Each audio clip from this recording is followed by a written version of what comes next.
జపాన్‌లో అర్జెంట్‌గా ఎన్నికలు జరగబోతున్నాయి. ప్రధానమంత్రి సంచలనాత్మకమైన నిర్ణయం తీసుకుంది.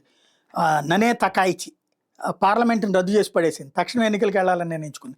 సోమవారమే టోక్యోలో జరిగిన మీడియా సమావేశంలో ఈ విషయం ప్రకటించింది. పార్లమెంట్‌లోని శక్తివంతమైన దిగువ సభను ఈ నెల 23వ తేదీన రద్దు చేస్తున్నాను. ఫిబ్రవరి 8వ తేదీన ఎన్నికలు నిర్వహించడం ద్వారా మాకున్న ప్రజా మద్దతు దిగువ సభలో అత్యధిక మెజార్టీ సాధించాలని మలుచుకుంటామంటూ ధీమా వ్యక్తం చేశారు. ఇది అత్యంత కఠినమైన నిర్ణయం. ప్రజలతో కలిసి జపాన్ పురోగమనాన్ని ఖరారు చేసే నిర్ణయం. తకాయిచి ప్రధాని పదవికి అర్హురాలా కాదా అన్నది ప్రజలే తేల్చాలంటూ ఆమె వ్యాఖ్యానించారు. వాస్తవానికి లాస్ట్ ఇయర్ అక్టోబర్ 21వ తేదీన దేశం మొట్టమొదటి మహిళా ప్రధానిగా ఆమె బాధ్యతలు చేపట్టింది. ఆమె క్యాబినెట్కి ప్రజల మద్దతు ఉంది. అయితే ఆమె లిబరల్ డెమోక్రటిక్ పార్టీ మాత్రం ప్రజాదరణ కోల్పోయింది.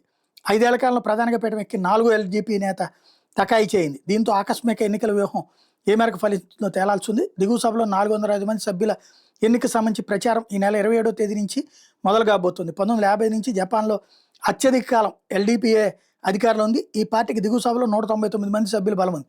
మాజీ ప్రధాని షింజో అబే శిష్యురాలిగా తకాయిచికి పేరుంది. షింజో అబే తర్వాత అత్యంత ప్రజాదరణ కలిగిన నాయకురాలుగా కూడా తకాయిచి ఉంది.